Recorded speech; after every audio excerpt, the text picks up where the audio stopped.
안녕하세요. 엠베스트 학생 여러분, 실력으로 승부하는 실력 쑥쑥 쑥쌤입니다. 자, 여러분 오늘은 선생님과 함께 수업을 하는 게 아니고요.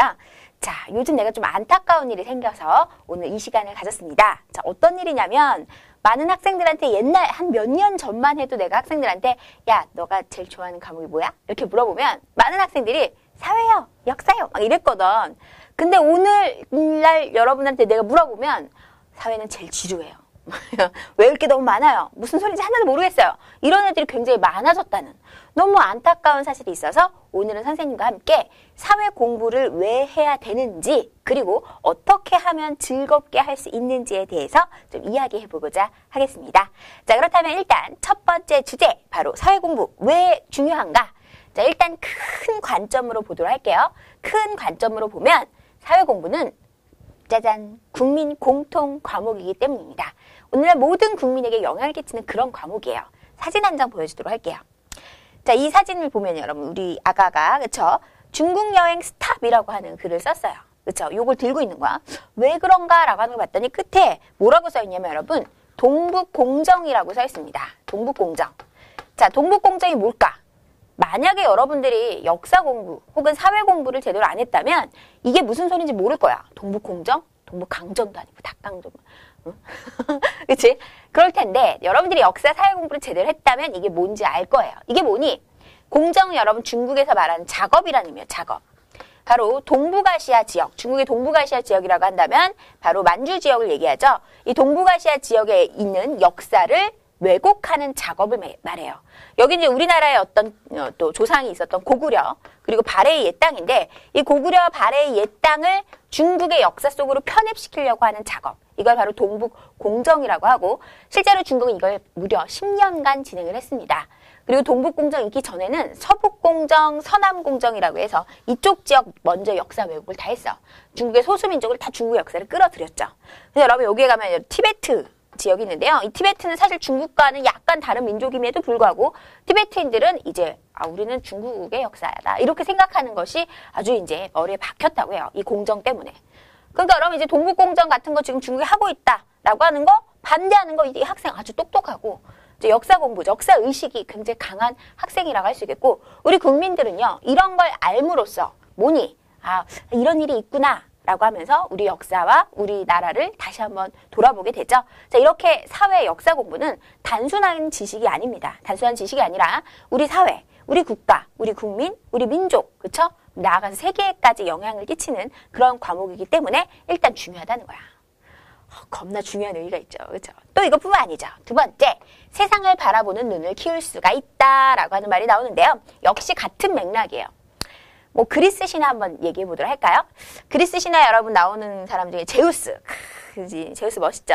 원래 그리스의 초창기 때 모습은 말이죠. 제우스와 그리고 올림푸스 12신의 세계가 아니었습니다. 원래는 팽팽한 두 세력이 있었어요. 하나는 이제 그리스, 그리고 하나 그리스 올림푸스 12신 세력, 제우스를 중심으로 한, 하나는 이제 티폰, 가이아를 중심으로 한 티폰 세력. 이 가이아라고 하는 땅의 여신이 있었는데요. 가이아 세력 둘로 나눠서 있어서 아주 팽팽하게 대결을 했어. 이때 가이아 여신이 만든 괴물이 바로 이 티폰이라는 괴물로 제우스와 거의 맞짱을 뜨죠. 근데 이 둘이 팽팽하게 대결을 하다가 제우스가 이 티폰을 이겨버려요. 짱이죠. 이겨서 어디로 그냥 밀어넣어 버렸냐면 바로 지금의 이탈리아 반도 아래쪽으로 그냥 땅속에 넣어버렸대요. 그래서 지금도 이탈리아 반도와 그 에게해 주변 이 그리스 쪽은 지진이 많이 나는 이유가 이 티폰이 가끔 땅속에서 요동을 쳐서 그렇게 지진이 난다. 뭐 이런 신화가 있습니다. 자, 근데 여러분 이 신화의 얘기가 말이죠. 오늘날 세계 역사 속에 또 비슷한 게 전개되고 있었어. 예를 들어서 옛날에 60년대에는 바로 이제 제우스와 비슷한 바로 자유주의 세력, 미국을 중심으로 하는 자유주의 세력이 있었고요. 그리고 이제 바로 60년대 또 뭐가 있었냐면 티폰을 중심으로 하는 공산주의 세력이 옛날 제우스와 티폰처럼 굉장히 팽팽하게 대결을 하고 있었습니다. 대결을 하고 있다가 결국 90년대 소련이 붕괴가 되면서 이 공산주의 세력, 티폰이 사라진 것처럼 공산주의 세력이 사라졌죠. 근데 재밌게도 제우스와 티폰이 대결을 하다가 티폰이 사라진 이후부터 그리스는 올림푸스 12신의 세계가 돼서 그리스 하면 제우스와 올림푸스 12신이 됐던 것처럼 지금도 공산주의 세력이 없어진 이후부터 이제 세계는 무슨 주의? 자유주의화가 됐다라고 할 수가 있어요. 그래서 세계는 지금 자유주의 속에서 뭐 여러분이 알고 있는 뭐 FTA 협상, 그쵸? 이게 뭐니? Free Trade Agreement, 자유무역협정. 무역을 막 자유롭게 하자는 거죠. 그쵸? 이런 상황. 아니면 WTO라고 하는 기구, World Trade Organization이라고 하는 세계무역기구. 이런 것들이 출범하게 되면서 세계는 자유무역, 자유주의, 자유국가, 자유기업 이런 것들이 나타나고 있단 말이야. 그쵸? 자, 여러분들 사회 공부를 하면요. 이런 식으로 세상의 순리를 이해하게 돼요. 아, 지금 왜 자유주의가 확산되고 있는가? 바로 두 세력 사이에서 공산주의가 물러났기 때문이다. 그리고 지금 현재는 지금 현재의 세계는 자유주의의 세계구나. 이런 것들을 이해할 수 있게 되고 우리는 그것에 따라서 적응하고 살 수 있게 해준단 말이죠. 이런 멋진 이유가 있는 것이 바로 뭐다? 사회 과목이라고 할 수가 있겠습니다. 자, 그러나 얘들아, 그러나 이런 멋진 이유 말고도 우리 그냥 개인적인 이유로 내가 들어가 보자는 거야. 사회 과목 왜 중요한가? 그냥 좀 소심한 이유 내 대줄까요? 바로 세 번째, 사회는 누구나 공부하면요 다 확실히 잘할 수 있어요. 자, 수학을 비교 한번 해서 예를 들어보도록 하겠습니다. 수학. 여러분 수학은 어때요? 수학은 말이죠. 선생님이 이제 아는 사람한테 물어보니까 수학은 일단 초등학교 때 계산이나 이런 거 잘 못하잖아. 그럼 중학교 1학년 때 엄청 고생한대요. 그래서 초등학교 때 못하면 중학교 1학년 때도 계속 못한대. 그리고 중학교 1학년 때 공부를 또 제대로 안 해놓잖아. 그러면 이제 중학교 2학년 때 또 제대로 못한대요. 연결이 안 된대요. 아예. 중학교 2학년 안 되면 이제 중학교 3학년 때 안 되고요. 근데 고등학교는 이제 말하자면 이제 결국 이제 수포자, 수학 포기자가 된다라고 합니다. 그래서 대부분 여러분 수학학원, 나는 이제 깜짝 놀랐어. 수학학원을 가면 중3이 돼서 가잖아? 그런데도 그냥 중1부터 시킨대요. 왜? 여기서부터가 안 되면 여기까지 못 오거든. 그래서 학생들이 정말 힘들어하는. 그래서 수학 공부라던가 영어 공부라던가 이런 공부는 엄청나게 오랜 시간을 투자해야 되고 엄청나게 많은 기초를 다져야 되는 것이 영수 과목이잖아. 그쵸? 근데 여러분 사회는 아니라는 거야. 사회는 여러분 일단 중학교 1학년 때 주로 지리라든지 사회문화를 배우는데요. 요걸 내가 좀 공부를 안 했어. 왜냐면 이제 중학교 1학년이니까 좀 놀아야 돼. 뭐 이런 생각을 하는 가끔 그런 아가들도 있잖아. 내가 좀 놀았다 이거야. 근데 중학교 2학년 가면 역사상이라고 하는 걸 배우잖아. 그쵸? 역사상을 배울 때 여러분들 이게 완전 새로운 내용이에요. 이게 기초가 안 된다 하더라도 이거는 배울 수 있어요. 열심히 배우고 이해하고 열심히 암기해서 시험 보면 점수가 올라갑니다. 그래서 여러분들 이제 개인적으로 좀 작게 본다면 여러분들 영수에 비해서 적은 시간에 확실히 여러분들의 평균 점수를 올릴 수 있는 그런 과목이 바로 사회라고 할 수가 있겠죠. 사회 역사. 그래서 여러분 사회 공부 누구나 하면 잘할 수 있고요. 그래서 사회 공부는 여러분 중요합니다. 자, 이렇게 사회 공부가 중요한 이유에 대해서 봤단 말이죠. 그렇죠? 그러면 이제 우리 여러분 의욕만방이죠. 사회 공부 잘해야 돼. 그렇죠? 자, 근데 막상 하려고 그러면 눈이 핑핑 돌아요. 왜? 겁나 지루해요. 특히 개정이 되면서 이놈의 고등학교 내용이 중학교 수준으로 내려왔어요. 어떤 학생들은 아예 말도 이해 못하는 학생들도 있어요. 이게 도대체 뭔 소린지, 지금 여기서 얘기하고 있는 게 뭔지 너무 재미없고 지루하다. 옛날에는 과학이 제일 지루했다 이런 얘기 많이 하는데 요즘은 사회가 제일 지루하다. 이런 학생들이 너무나 많기 때문에 바로 두 번째, 즐겁게 사회 공부하는 방법 또 우리 한번 생각해 보도록 합시다. 자, 일단 첫 번째, 지리 파트를 즐겁게 하는 방법. 선생님은 여러분한테 적극 추천하는 게 어떤 지형을 배운다. 어떤 나라에 대해서 배우면 그 나라에 있는 것을 여러분 이게 중요해요. 상상을 해보자. 자, 가끔은 이제 학부모님들 중에서, 어머님들 중에서 이런 이야기를 합니다. 지리나 이런 걸 잘하려면 직접 그 지역을 방문해서 그 지역의 풍속을 보고 그 지역을 다 두루 돌아다니면서 눈으로 다 체험해야 되는 거 아닌가요? 다 시각적으로 다 체험해야 되는 거 아닌가요? 이런 어머님들 있는데요. 개인적으로 어머님들한테 얘기해주고 싶은 건 정말 그렇게 돈과 시간이 많으시니까 나는 저 그게 너무 궁금한 거야. 물론 바람직해요. 모든 매체나 TV에서 저명하다고 하는 분들이 다 나와서 시각적인 자료를 위해서는 아이들과 체험 학습을 하고 가서 뭐 보고 이거 굉장히 중요합니다. 이렇게 얘기하잖아. 물론 방학 때 그쵸? 시간적 여유가 되고 비용적 여유가 될 때 그냥 한두 번 정도는 저는 괜찮다고 생각합니다. 하지만 그 모든 사회의 내용을 다 지리 여러분 3개가 다 있어요. 한국 지리 다 들어가 있는데 그걸 언제 다 방문하고 앉아있어. 여러분 우리에게는 아주 편리한 기구가 하나 있습니다. 그게 뭐니? 이너렛이에요. 이너렛으로 들어가면 여러분 사진 뭐 다 볼 수가 있습니다. 특히 내가 특히 이제 강조하는 게 뭐냐면 그런 인터넷이라든지 직접 가서 보는 이 시각적인 효과 이것은 사실 한계가 있어요. 한계가 있어. 자, 여러분들 이런 이야기 들어본 적 있죠? 공부를 잘하는 학생들은 어렸을 때 책을 많이 읽은 학생들이 공부를 잘할 것이다. 자, 그 이유가 있습니다. 그거 맞는 말이에요. 왜 그러냐면 사람의 뇌라고 하는 게 있잖아요. 뇌라고 하는 자궁을 보면요. 이제 인풋이라고 하죠. 들어가는 게 있어요. 사람의 뇌는 뭔가 이제 자료가 들어가요. 자, 그렇게 들어가면 인간의 뇌는 여기서 끝나는 것이 아니라 지금 얘기했던 상상이나 자기가 뭔가 조직을 해요. 뭔가를 만들어내. 이 인풋 자료에 대한 걸. 그리고 나서 결과물을 그리죠. 이걸 여러분 뭐라고 하냐면 이제 아웃풋이라고 하죠. 그 아웃풋 결과물이 대부분 뭐라고 할 수가 있냐면 뭐 그림도 되고 사진도 되고 등등등등이라고 할 수가 있어요. 근데 여기서 이제 중요한 건 자기가 자료를 가지고 상상한 건 기억도 굉장히 오래 가고요. 굉장히 연상작용이나 이런 게 빨라져서 뇌의 어떤 기능을 활성화시킨다고 합니다. 근데 그냥 단순하게 남이 만든 아웃풋 있죠. 이 작업 없이 무조건 남이 만든 사진이라든지 그림을 보는 것은 절대로 그냥 그건 뭐냐면 뇌의 연상작용을 자기가 전혀 하지 않았기 때문에 금방 까먹고요. 금방 잊어버린대요. 그러니까 어머님들이 체험학습 막 맨날 이제 막 진짜 재벌집이신 거야. 재벌집. 전용 비행기 있으신 거죠.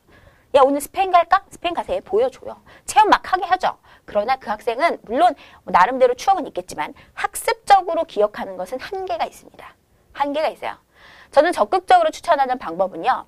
일단 여러분 책을 보여준다던가 어떤 지식을 먼저 이 학생한테 상상하도록 하는 게 굉장히 중요하다고 생각해요. 상상을 해서 이 학생이 나름 어떤 기대감을 가지게 된다던가 어떤 장소나 지역에 대해서 그리고 어떤 그런 부분에 있어서 자기만의 어떤 세계를 만들고 나서 그 다음에 만약에 나중에 기회가 돼서 그 지역을 가게 돼서 느끼게 되면 자기가 상상했던 것과 비교가 되겠죠? 그러면 더 확실한 지식으로 확실한 삶의 경험으로 쌓이게 되는 거예요. 근데 아무런 그런 거 없이 그냥 무조건 들이대서 봐. 애들 몰라요, 어머니. 자, 내가 얘기해주고 싶은 거는 바로 이것입니다. 그래서 지리를 공부할 때는 그 나라에 있다는 걸 상상을 해보자 라고 하는 얘기 했는데요. 대표적인 예로 한번 선생님 보여주도록 할게요. 여러분들 이제 우리나라 가볼 수 없는 지역 중에 대표적인 곳이 어디죠? 북한입니다. 북한. 그쵸? 북한이 가볼 수 없는 지역 중에 대표적이죠. 북한에서 대표적으로 비가 제일 적게 나오는 지역이 있어요. 비가 제일 적게 오는 지역. 그 지역이 어디라고 할 수가 있냐면 바로 이 지역이에요. 광양만이라고 하는 지역으로 대동강. 우리나라가 이렇게 있으면 내가 뭐라 우리나라는 이제 호랑이긴 한데 그렇죠? 호랑이죠. 토끼가 아니죠. 호랑인데 호랑이의 앞머리 압록강, 호랑이의 목청 청천강, 호랑이한테 손을 대 해서 대동강 뭐 이렇게 얘기하죠. 그 대동강의 하류에 어떤 지역이 있냐면 광량만이라고 하는 지역이 있어요. 우리나라에서 가장 비가 적게 오는 지역이야. 소우지죠. 대표적인 소우지.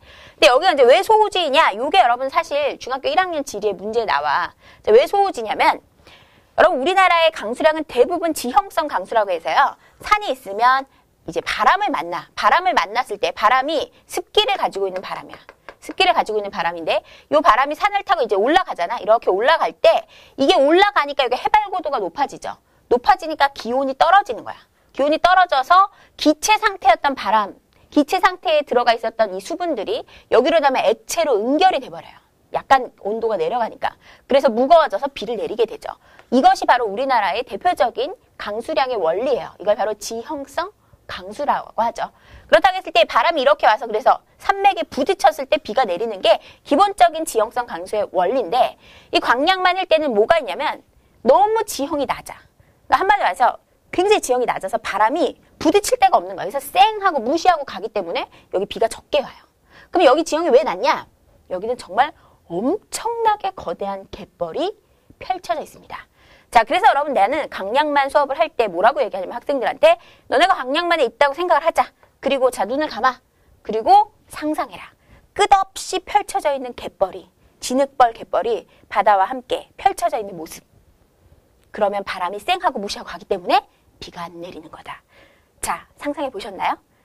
생각보다 훨씬 기억에 많이 남습니다. 그리고 언젠가 여러분들이 정말 북한에 갈 수 있는 날이 된다면 실제로 가서 한번 보세요. 여러분이 상상한 것과 같은지. 자, 이것이 진정한 지리 공부에 즐겁게 하는 방법 중에 하나라고 할 수 있겠죠. 그래서 여러분 나는 강조해. 지리 공부는 상상력이 중요합니다. 알겠죠? 그리고 나서 사진 보고 막 하는 거죠. 자, 지리 공부에 대한 이야기를 했다면 이제 두 번째 역사 공부에 대한 이야기를 한번 해보도록 할게요. 자, 역사 공부는 내가 뭐 선생님 수업 방식도 알겠지만 이야기를 생각해보자라고 얘기를 했죠. 자, 이야기를 생각해보자라고 했는데 대표적인 예로 한번 보여주도록 할게요. 전태일이라고 하는 분이 여러분들 교과서에 나올 거예요.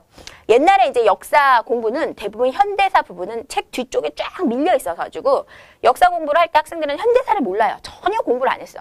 그래서 여러분들이 매체를 통해서 지금 많이 보고 있는 역사 공부는 대부분 삼국시대, 뭐 이제 조선왕조 500년에서 조선시대, 뭐 장희빈 뭐 이런 거 있잖아. 드라마, 뭐 대장금 이런 건 다 조선시대, 그쵸?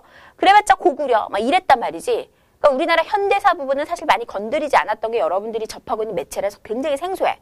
근데 개정이 되면서 역사의 현대사 부분이 책 중간에 떡하니 바뀌게 돼요. 그래서 여러분들이 시험에 굉장히 중요한 부분으로 차지를 하게 됐다라고 할 수가 있어요. 그 부분 중에서 한 예로 전태일이란 분과 관련되어 있는 노동운동 파트입니다. 우리나라 현대사 파트에. 그래서 1970년대 전태일이 분신사건을 일으켜서 1980년대 노동운동이 크게 발전하였다. 겁나 머리에 안 들어오죠. 그쵸? 일단 전태일이 너무 생소한 거야. 그쵸? 노동운동이 크게 뭐 분신사건이 뭐고 이게 도대체 뭔지 학생들이 나중에 이게 뭐야? 이러고 그냥 대충 넘어간단 말이죠. 자, 근데 이야기를 통해서 공부하면 훨씬 더 즐거워요. 자, 선생님이 한번 이야기를 해주도록 할게요. 전태일입니다. 자, 어때요? 좀 착하게 생기셨죠? 그쵸? 일단 이분 사진을 보면 좀 착하게 생기셨어요. 이분은 이제 어디서 일을 하셨던 분이냐면 여러분 평화시장이라는 데 아시나요? 평화시장은 동대문, 지금 동대문에 가면 옷가게가 되게 많죠. 예를 들어, 뭐, 밀리오, 이렇게 상표 말하면 되니까, 밀리오나? 그쵸? 그쵸? 그런데, 도타? 뭐, 이런 데가 있는데, 원래는, 그때는 이런 게 없었고, 70년대 때는 그게 없었고, 다 뭐였냐면, 다 옷 공장이었어. 천공장. 옷 공장. 이 공장이었고, 그 공장의 시스템은 어땠냐라고 하는 걸 봤더니, 이제 재봉사, 제1재봉사, 제2재봉사, 그리고 그 밑에 이제 시다들이라고 해서요. 여러분 그 영화 같은 데서도 나오죠. 내가 내 시다발이냐 뭐 이런 거 나오는데 그 시다들이라고 해서 이제 뒤에 심부름꾼 하는 애들. 얘네들은 대부분 13세에서 15세. 그러니까 초등학교 졸업하자마자 사회생활로 뛰어든 아주 어린 아이들이라고 할 수가 있겠습니다. 그리고 이제 이 사람들을 장악하고 있는 사람이 바로 공장주들이라고 얘기할 수 있겠죠. 대부분 이제 재봉사나 재단사는 다 공장주와 굉장히 친해요. 그리고 이제 얘네들은 거의 노동 착취를 당해요. 나이가 어리니까. 어디 가서 취직을 못 하잖아. 밥도 안 주고 24시간 일을 시켰던 것이 그 당시 평화시장의 모습이라고 할 수 있겠습니다. 그래서 원래 대부분 재봉사들 같은 경우는 시다들을 안 챙겨요. 더 착취하죠. 더 막 구박하고. 근데 이분 얼굴 보세요. 이분은 재봉사셨건 제2재봉사셨는데 착하셨어요. 그래서 오히려 이 어린 아가들을 이 어린 동생들을 너무 불쌍하게 생각하고 동생들아 이러면서 자기 월급을 아껴서 자기 교통비 이런 걸 아껴서 뭐를 사오냐면 항상 출근할 때 풀빵을 사요. 밥을 안 주고 일을 시키니까 풀빵을 막 사와가지고 애들한테 나눠주면서 배고프지 하면서 줘요. 그럼 아니 오빠는 이렇게 되면 나중에 집에 걸어서 가야 되잖아요. 괜찮아. 운동도 하고 좋으니까. 라고 하면서 이런 너무 착한 사람이 바로 누구였다라고 하시냐면 전태일이죠. 근데 하루는 전태일이 동대문 아주 허름한 책방에서 뭐를 하나 발견을 하게 되냐면 우리나라 노동법 총서를 하나 발견하게 됩니다. 그리고 그 노동법을 읽음으로써 우리나라의 근로기준법이라고 하는 멋진 법이 있다는 거. 그렇죠? 노동 3권이라고 하는 노동자의 권리가 있다는 것을 알게 된 거죠. 그리고 이때부터 이 사람이 편지를 쓰기 시작해요. 우리나라 이제 노동자의 권리를 생각하는 감독하는 분한테 편지를 쓰기 시작해요. 뭐라고 편지 쓰냐면 저는 평화시장에서 일하고 있는 재단사 바로 전태일이라고 합니다. 제가 이렇게 편지를 쓰는 이유는 이 어린 학생들이 자신의 동생의 편지 내용이에요. 자신의 동생들이 지금 너무나 힘들고 고되게 일을 하고 있습니다. 이런 걸 좀 어느 정도 배려를 해주시고 이런 실태를 좀 조사해 주셨으면 합니다. 라는 편지를 계속 보내. 그리고 이제 편지를 보내면서 친구들하고 또 이제 재봉사 또 젊은 친구들과 단체도 만들어요. 그 단체 이름이 우리는 정말 바보같이 몰랐다 그동안. 그래서 이름을 바보회라고 만들었어요. 우리는 그동안 이런 법이 있는지도 몰랐고 맨날 노동 착취 당하고 있는지도 몰랐다 해서 바보회라는 걸 만들고 친구들과 함께 막 맨날 편지를 썼죠. 근로감독청에 막 편지를 썼어요. 근데 답장이 없는 거야. 찾아갔어요. 그랬더니 막 웃으면서 이 사람이 또 얘기하는 거야. 이런 편지를 썼군요. 제가 빨리 조치를 해드리도록 하겠습니다. 라는 말을 받고 돌아왔어요. 이제 해주겠지. 웬걸? 소식이 없는 거예요. 아무런 실태 조사 이런 것도 없고 하니까 다시 찾아갔더니 이번엔 이제 얼굴이 싹 바뀐 거예요. 야, 내가 해주겠다고 했잖아, 짜샤. 막 이러면서 그래서 결국 전태일을 두들겨 패서 쫓아보낸 거죠. 전태일은 여기서 그냥 그만뒀느냐? 그게 아니라 박정희 대통령한테 편지를 썼습니다. 박정희 대통령님, 제가 합니다. 이렇게 편지를 썼더니 이번엔 어떻게 해버렸어? 이제 사람이 경찰서에서 출동해버렸어요. 구금을 해버리는 사건이 일어나게 돼요. 그리고 1년 있다가 나오게 되죠. 그리고 전태일은 공장에서 잘려요. 공장주가 일하라고 시켰더니 이상한 짓을 하고 있는 거니까 잘려버렸어. 그래서 뭐를 일하게 되냐면 이제 공장에서 일을 못하게 되고 막노동을 하게 돼요. 그래서 한 1년간 삽질하고 건축 현장에서 하면서 일을 막 해요. 너무 마음이 괴로운 거야. 뭔가 이상한 거죠. 자기가 지금 세상 돌아가는 건 잘 모르겠는데 아무튼 너무 억울한 거예요. 그러니까 일에 몰두를 하게 돼서 1년간 막 삽질하고 막 콘크리트 이렇게 들고 다니면서 왜 이러지? 세상이 왜 이러지? 왜 이럴까라고 고민하다가 1년 후에 안 되겠다. 내가 세상을 변화시켜야 되겠다. 라고 생각하면서 평화시장으로 다시 돌아옵니다. 그리고 바보의 친구들과 함께 시위를 하기 시작을 하죠. 시위를 할 때 이제 누구한테 최종적으로 가야 되겠어. 박정희한테 가야 될 거 아니야. 그래서 맨날 박정희한테 가겠다고 이제 최종적으로 맨날 시위를 하고 있었는데 광화문을 못 뚫는 거예요. 광화문을. 맨날 경찰이 막았으니까 광화문을 못 뚫어. 근데 어느 날 시위를 하는데 전태일이 안 보여. 그래서 친구들이 야 태일이 어디 갔냐? 태일이 어디 갔냐? 막 했더니 글쎄 모르겠다. 전화해봐. 전화를 딱 했어요. 아주 차분한 목소리로 나 이제 가고 있어. 기다려. 이러는 거예요. 어느 날. 그래서 이제 친구들이 온대 이러면서 이제 시위를 막 하고 있는데 전태일이 신나. 여러분 그 석유 비슷한 거 있잖아요. 신나를 딱 들고 와서 그 경찰들 앞에서 몸에 불 딱 지릅니다. 몸에 뿌리고 딱 지르고 외치죠. 근로기준법을 준수하라. 노동 3권을 준수하라. 라고 하면서 몇 발자국 못 가서 쓰러져요. 근데 이제 불 때문에 경찰들이 이렇게 되니까 길이 뚫리게 되면서 시위가 들어가게 됐죠. 자, 그리고 전태일은 죽었을까요? 아니요. 그로부터 약 일주일 후에 돌아가십니다. 그 일주일 동안 어머님이 엄청 울었어요. 간호를 할 때. 완전 다 탔거든. 엄청 울었어. 근데 그 전태일이 이제 얘기를 해. 마지막 유역을 남기는데 목에 이제 식도도 다 타서 목소리도 이제 쇳소리가 나요. 근데 엄마한테 얘기하는 거예요. 엄마. 엄마가 태일아, 너 이제 좀 그만해. 이제 너 안 했으면 좋겠어. 이런 거. 막 이렇게 엄마가 얘기했더니 엄마, 나는 정말 잘한 일을 한 거야. 나는 사방이 막혀져 있는 방 속에서 빛 하나 들어오지 않는 그런 골방에서 내가 지금 구멍을 하나 뚫은 거야, 엄마. 이제 엄마가 그 구멍을 넓혀줘. 라고 하면서 돌아가신 분이 바로 노동자의 예수라고 얘기하는 바로 전태일이라고 할 수 있겠습니다. 이제 어머님도 그 이후부터 노동운동을 굉장히 많이 하셨어요. 자, 이 이야기. 감동적이죠, 여러분? 어떤가요? 확실히 이 이야기를 듣고 나면 전태일이라는 사람이 여러분 머릿속에 확 박히게 되고요. 그 이후부터 노동운동이 어떻게 크게 발전하게 됐는지 이해도 가게 됐을 겁니다. 자, 그렇다면 이 이야기는 전수견 선생님만이 알고 있는 그런 이야기냐? 아니에요, 여러분. 시중에 팔고 있는 여러분들 다 여러분들 살 수 있고 여러분들도 볼 수 있는 그런 책 속에서 내가 얻은 지식입니다. 그리고 나도 이걸 읽고 아, 전태일이라는 사람이 이랬구나. 내가 무슨 70년대 살았을 것 같아? 나 그렇게 늙고 하지 않았어, 얘들아. 근데 여러분 이야기를 통해서 나도 책을 통해서 이걸 알게 된 거예요. 알겠죠? 자, 여기서 또 중요한 건 단순하게 이야기를 그냥 무미건조하게 읽어. 그러면 안 돼. 지금 얼마나 이게 감동적이니? 솔직히, 그치? 우리의 과거의 조상들, 선조들의 삶, 사실 사람 사는 이야기 자체가 감동입니다. 반드시 여러분 여기서 감정이입을 같이 한번 해보세요. 그 속에서 여러분들 같이 살아 숨쉬면 반드시 역사 공부는요, 아무것도 아니에요. 정말 쉬운 과목이라고 할 수 있겠습니다. 됐죠? 자, 지금 선생님과 함께 즐겁게 사회 공부하기, 지리 파트, 역사 파트 얘기했는데, 자, 세 번째, 법, 정치, 경제. 어떻게 공부하는 게 좋으냐? 이거는 이제 개념과 관련된 사례를 재미있게 구성해보는 거. 역시 여러분 이것도 약간의 상상력이 재밌어요. 실제로 여러분 이제 신문이나 이런 걸 보면 사실 졸려요. 아무리 들여다봐도 왜 또 그 있잖아. 유명하신 분들도 나와서 이런 얘기 하죠. 법이나 정치, 경제는 신문을 많이 읽어야 돼요. 그죠? 그죠? 또는 시사적인 걸 많이 봐야 학생들의 실력이 오른다. 근데 시사적인 걸 보기 전에 너네가 그 개념을 좀 알아야지 시사적인 이해가 되고 뭐 어쩌고저쩌고 하지. 너무 어른들이 봐도 재미가 없는데 애기들한테 봐서 학생들한테 보여주고 이거 시사적인 거 많이 봐야 돼. 너무 재미가 없죠, 여러분. 그렇죠? 그래서 선생님은 학생들한테 일단은 기본적으로 눈높이를 맞춰야 돼요. 일단은 개념과 관련돼서 아주 허무하지만 재미있는 사례를 들어줘서 이해를 시키고 그 다음에 이제 정말 좀 어려운 지문, 약간 수준이 높아지면 지문을 보여주는 그런 방식의 수업을 합니다. 요게 여러분 사실 굉장히 중요해요. 이렇게 이야기를 구성해보는 거 여러분들도 아마 하다 보면 재밌다고 느낄 거야. 자, 대표적인 예로 한번 보여줄 테니까 여러분들 꼭 해봐. 자, 예를 들어서 이제 법 공부 파트에 사법과정이라고 하는 게 나와. 자, 사법과정이라고 하는 게 뭐냐면 구체적인 사실에 대해 추상적인 법조항을 탐구하고 적용하는 과정. 이라고 배웁니다. 도대체 이게 뭐지? 많은 학생들이 이게 뭐지? 막 이러는데 자, 이걸 여러분들이 이제 재밌게 생각하면서 공부를 하면 되는 거야. 자, 먼저 구체적인 사실에 대해라는 말이 나오는데 선생님이 이제 한번 이야기를 한번 해보도록 할게요. 구체적인 사실. 우리 엄마가 정말 아끼는 뭐가 있어요? 그릇이 하나 있어요.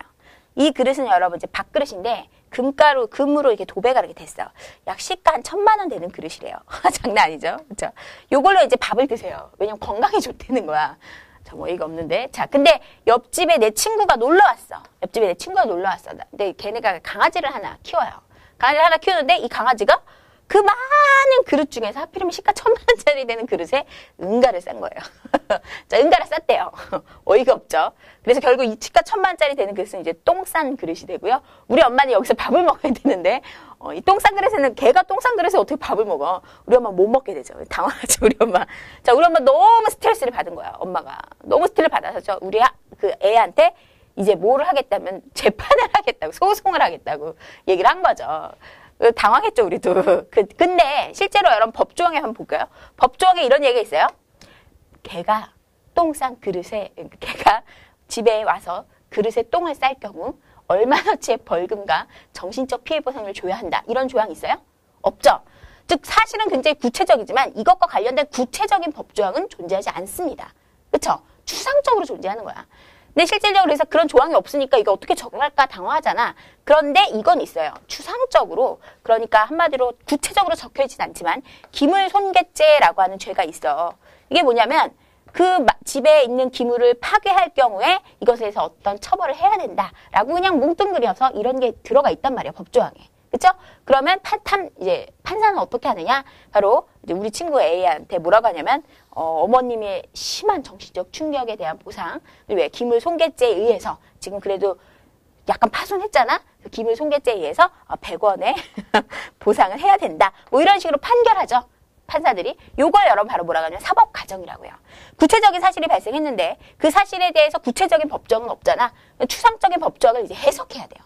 그렇죠? 그래서 이게 연관된 법정이 뭐가 있는가를 찾아내서 해석하고 탐구하고 적용하는 과정을 뭐라고 한다? 사법과정이다. 라고 얘기한다. 라는 식으로 여러분들이 뭐예요? 상황을 만들고, 이건 이제 내가 이건 내가 만든 상황이에요. 선생님이 만든 상황인데요. 이런 식으로 여러분들이 조금 상상하면서, 상상력을 동원하면서 여러분이 외울 수 있고 이해할 수 있게 구성하는 것도 굉장히 중요합니다. 자, 지금 선생님과 함께 사회 공부 즐겁게 하기 방법 보여주고 있습니다. 지리, 상상하세요, 여러분. 그쵸? 그 다음에 두 번째, 바로 역사, 이야기하세요. 그쵸? 세 번째, 법, 정치, 경제는 여러분들이 사건이나 개념을 한번 상상하고 구성하고 조직해보세요. 그럼 훨씬 더 재밌고 이해도 잘 가는 수업이 될 겁니다. 자, 마지막으로 여러분들이 사회 공부 어려워하는 것 중에 하나가 재미없다고 하는 게 암기죠, 암기. 너무 지루해요. 암기할 것도 너무 많아. 그쵸? 자, 그런데 이런 암기는요, 뭐, 많은 사람들이 또 얘기하는 거죠. 마인드맵으로 극복하자. 나도 추천해요. 자, 근데 여기서 말하는 마인드맵은요, 어떤 형식에 구애받으면 안 돼요. 절대로 여러분, 마인드맵에는 법칙이 없습니다. 절대 없어, 얘들아. 사람마다 마인드라는 게 뭐야? 마음이죠. 생각이 다 달라. 사람마다 생각이 다 다른데 그걸 어떻게 맞춰? 그걸 어떻게 똑같이 해? 답이 없는 작업이 마인드맵 작업이에요. 여러분들 자유분방하게 하시면 돼요. 단 뭐니? 개념에 관련한 마인드맵을 여러분들이 형식에 구애받지 않고 마음껏 만드는 것이 바로 마인드맵입니다. 자, 그럼 대표적으로 선생님이 한번 마인드맵을 보여주도록 할게요. 자, 이게 여러분 중세 유럽의 성립에 관련된 지문의 내용입니다. 여러분들 이제 교과서에 있는 거죠. 자, 이거 어떻게 이제 외우는가 한번 볼게. 일단 나는 어떻게 하냐면 큰 대제목을 가운데 써요. 중세 유럽의 성립이래. 큰 대제목을 가운데 씁니다. 중세 유럽의 성립. 자, 중세 유럽의 성립 파트를 들여다봤더니 소제목이 크게 두 가지가 있더라는 거야. 크게 두 가지가 있대. 하나는 자 게르만족의 이동이라고 하는 게 있었고, 하나는 프랑크 왕국이라고 하는 게 있대. 그래서 나는 이걸 그대로 써요. 여기다가는 게르만족의 이동. 여기랑 게르만족의 이동. 자, 이쪽에는 뭐라가 있냐면 이제 프랑크 왕국이라고 써. 프랑크 왕국. 자, 쓰고 나서요. 이제 세세하게 들어가는 거예요. 자, 먼저 게르만족의 이동 원인을 봤더니 훈족의 압박 때문이에요. 그러면 이제 게르만족 이동에 영향을 끼치는 애들은 누구다라고 하는 게 나오는 거야. 영향을 끼쳤으니까 화살표가 이쪽으로 가죠. 훈족의 압박. 자, 근데 여기서 이제 나는 훈족? 너무 웃긴 민족인 거야. 훈족을 외워야 될 것 같은데 웃긴 민족이야. 그래서 나는 훈족 왠지 이제 생각나는 대로 그냥 자유분방하게 쓰는 거죠. 훈훈한 민족, 훈남이 맞나? 훈남 이런 거 막 그냥 여러분들이 그냥 쓰세요. 자유롭게. 훈남 하면 또 누구죠? 선조한, 장동건 뭐 이런 것들을 여기다 이렇게 쓰세요. 훈족이라고 하는 걸 연상할 수 있는 것들을 마음껏 쓰시면 되는 거예요. 그렇죠? 그래서 훈족의 압박 때문에 게르만족이 이동했구나. 자, 근데 여러분 또 게르만에 또 우리 학생들 개의 꽃 또 꽂히죠. 개? 이렇게 쓰면 안 되나? 여러분 그냥 마음대로 쓰세요. 개. 이렇게 쓰고 혼자 좋아하다가 안 되지. 그래서 X. 이런 게 여러분 다 마인드맵 작업입니다. 나 왜 갑자기 더듬지? 자, 마인드맵 작업이라고 할 수가 있겠죠? 그래서 게르만족 이동에 관련된 게 나오는 거죠. 그렇죠? 그래서 여러분들이 이걸 통해서 훈족의 압박 때문에 게르만이 이동했구나. 자, 그랬더니 결과가 뭐라고 나왔냐면 서로마 제국 멸망이라는 게 나오고 여기다 쓰는 거죠. 결과니까 화살표가 이렇게 또 게르만족 이동의 결과니까 이렇게 나오겠죠? 그래서 서로마 제국의 멸망. 서로마가 멸망했대. 자, 멸망은 왠지 부정적이잖아. 부정적이죠? 그러면 이제 한번 울어줘요. 자, 이렇게 해서 여러분 하는 거예요. 울어줘. 멸망했다. 자, 그래 중세 유럽이 성립했다. 이것도 여러분 중세 유럽이 성립을 여기로 가면 되겠네요. 이쪽으로 가는 거예요. 화살표가. 그래서 게르만족 이동의 결과 중세 유럽이 성립했구나. 연결이 되지. 그쵸? 그리고 여러 국가가 성립했대. 여기다가 또 결과니까 이렇게 화살표하고 여러 국가의 성립이라고 쓰는 거죠. 여러 국가의 성립. 이렇게 함으로써 게르만족 이동의 원인과 그리고 결과를 여러분들이 한번 알게 되는 거라고 할 수 있겠습니다. 자, 특히 여러분 선생님이 이제 그림도 막 이렇게 그리는데요. 그림 작업도 굉장히 중요합니다. 자, 실제로 과학적으로 여러분 보시면 사람의 뇌가 있잖아. 그 뇌에는 좌뇌가 있고 우뇌가 있잖아. 이 좌뇌가 관장하는 게 여러분 뭐냐면 언어야. 우뇌가 관장하는 건 여러분 이미지예요. 자, 언어가 만약에 기억을 못한다 하더라도, 언어적으로 글자를 기억 못한다 하더라도 강렬한 이미지는 사람이 또 잘 기억해요. 두 개를 보완하면서 암기를 하는 것도 굉장히 좋은 방법이야. 그래서 나는 여러분들 막 이런 그림 그리는 거 굉장히 좋아해요. 그쵸? 실제로 수업할 때 나도 막 그림 그리잖아. 다 이런 역할이 있고 여러분들 한번 해보는 게 좋아. 단 그림에도 역시 형식이 없어요. 생각나는 거 마음대로 그리세요. 그치? 자, 그 다음에 중세 유럽의 성립과 관련해서 이제 프랑크 왕국이라고 할 수 있어요. 프랑크 왕국. 자, 그랬더니 프랑크 왕국 봤더니 이 여러 국가의 성립 중에서 어떤 말이 나오냐면 가장 오래 유지했다라는 말이 나오는 거예요. 그러면 여기다 그냥 과지를 치세요. 아, 프랑크 왕국 하면 뭐래? 가장 오래 유지했다. 자, 가장 오래 유지했다는 말 속에 일단 필이 박히는 건 여러분 오래죠, 오래. 가장 오래 유지했다? 영어로 뭐니? 롱. 그쵸? 롱. 그치? 롱이야. 자, 근데 여러분 나는 여기 공부하다가 프랑크 왕국이 또 딱 필이 꽂혀요. 왜? 프랑크 왕국? 뭐가 생각나는지 알아? 물론 지금은 별로 유명하지 않아. 근데 우리 땐 되게 유명했던 게 있었어. 프랑크 소세지라고 하는 게 있어요. 만나죠. 그렇죠? 프랑크 소세지가 있는데 이 프랑크 소세지가 또 생각나는 거예요. 그래서 프랑크 왕국 하면 난 뭐가 생각나냐면 프랑크 소세지하고 롱이 합쳐진 거야. 그래서 긴 소세지가 생각나요. 뭐 이런 식으로 여러분들이 생각을 하면 되는 거예요. 알겠죠? 마음대로 그리세요. 그래서 프랑크 왕국을 가장 오래 유지했고, 자, 그 가장 오래 유지한 이유가 뭐냐라고 했더니 거기 뭐라고 써있냐면 원고지, 원래 있었던 지역 원고지와 가까웠구나. 이런 것들 그냥 이렇게 쓰면 되는 거죠. 그리고 로마 문화를 빠르게 수용했구나. 그래서 가장 오래 유지했구나. 롱이란 말이 딱 여러분 머릿속에 박히잖아. 그쵸? 그 다음에 제목을 봤더니 뭐가 나오냐면 아, 이제 프랑크 왕국 하면 또 발전 과정도 외워야 하는구나 라고 하는 게 나오는 거야. 발전 과정. 자, 그 발전 과정을 봤더니 첫 번째 나오는 왕이 바로 누구냐? 클로비스라고 하는 사람이 있더래. 클로비스. 이 클로비스는 뭐로 빨리 개종했냐면 크리스트교로 빨리 개종했던 사람이다 라는 얘기가 나와. 그럼 여러분 상상하세요. 역시 그림 그리시면 되는 거야. 누구? 클로비스를 상상하세요. 왕이니까 왕관 쓰고 있겠죠? 이렇게 돼 있겠죠? 근데 이 사람 뭐로 개종했대? 크리스트교로 개종했대. 난 십자가 완전 크게 그리는 거야. 그리고 난 클로비스다 이렇게 써놓으세요. 클로비스 이렇게. 이러면 여러분 훨씬 더 외우는데 도움이 됩니다. 그리고 재밌어요. 이건 내가 해서 나는 지금 막 재밌어. 너네가 스스로 하면 더 재밌을 거야. 자, 그 다음에 나오는 사람이 바로 누구니? 바로 카롤루스 대제라고 할 수 있겠죠. 그 다음에 나오는 사람은 카롤루스 대제야. 자, 카롤루스 대제라는 사람이 나오고 그 사람의 부연 설명 옆에다 그냥 쓰세요. 뭐라고 나오냐면 일단 대전성기. 자, 전성기니까 일단 뭐니? 좋아 나빠? 완전 좋죠. 완전 좋죠? 그러면 한번 웃어줘, 여기다. 아, 좋아, 그쵸? 아니면 영어로 굿, 이런 거 쓰셔도 돼요. 그리고 서로마 황제 관을 받았다고 하니까 서로마 황제 관을 받았다는 말 나오죠? 그러면 일단 황제관이니까 훨씬 더 컸겠죠? 서로마 황제의 관, 훨씬 더 컸겠죠? 그러면 이 사람한테 관을 씌워주는데 훨씬 더 큰 관을 이렇게 씌워주는 거죠. 그리고 혼자 좋아하면 되는 거야. 그치? 자, 이 그런 거 딱 봐도 알겠지만 카롤루스 대제에서는 문제가 확실하게 나올 거라는 느낌이 들지 않니? 왜냐면 전성기고 서로 막 황제 관도 받고 막 확실하게 문제가 나올 것 같다는 느낌, 필이 들잖아? 아, 얘를 외워야 되겠구나. 아, 근데 헷갈려. 뭐가? 아, 카롤루스 너무 헷갈리는지. 그치? 너무 헷갈려. 아, 이 룰을 롤로 써야 되는데 자꾸 카롤로 쓴단 말이야. 그럼 여러분들 여기다 쓰는 거예요. 롤로 써야 돼. 카롤루스는 롤빵을 좋아하지 않았을까? 롤빵. 아주 허무하죠, 여러분. 근데 여러분 이런 게 롤빵도 한번 그려보세요. 이 롤빵이야. 이런 게 확실히 도움이 됩니다. 자, 이것이 대표적으로 중세 유럽의 성립과 관련된 쑥센만의 마인드맵이라고 할 수가 있어요. 마인드맵은요, 이렇게 여러분 형식에 구애받지 않고 여러분이 자연적으로 연상되는 것들을 그림과 함께 아니면 뭐 영어도 쓰고 하여튼 모든 걸 총동원해서 한번 만들어 보면 나중에 딱 만드는 과정 속에서 여러분들 마인드가 정리가 되는 거고 외워지는 거거든요. 나중에 딱 완성되면 이제 이 단원에 관한 목차가 눈에 딱 들어오게 돼서 공부의 틀이 잡히게 되고 나름 정말 즐거운 작업이 될 수 있을 거라고 생각이 듭니다. 자, 이렇게 해서 여러분 선생님과 함께 오늘 뭐에 대해서 배웠다라고 할 수가 있냐면 배웠다기보단 내가 너네들한테 이야기해 준 거죠. 사회 공부 왜 해야 하는지 그리고 사회 공부를 즐겁게 하는 방법에 대해서 좀 생각해 보았습니다. 어떤가요? 여러분한테 좀 도움이 됐으면 좋겠고요. 다음 시간에 이제 조금 더 자, 이제 사회 공부 좀 즐겁게 해야 되겠다. 좀 사회 공부 이제 즐겁게 하는 방법은 알았으니까 이제 다음 시간에 조금 더 좀 전문적으로 사회 공부법에 대해서 들어가 보도록 하겠습니다. 자, 여러분 다음 강의 때 봐요. 지금까지 실력 쓱쓱 쓱쌤이었습니다.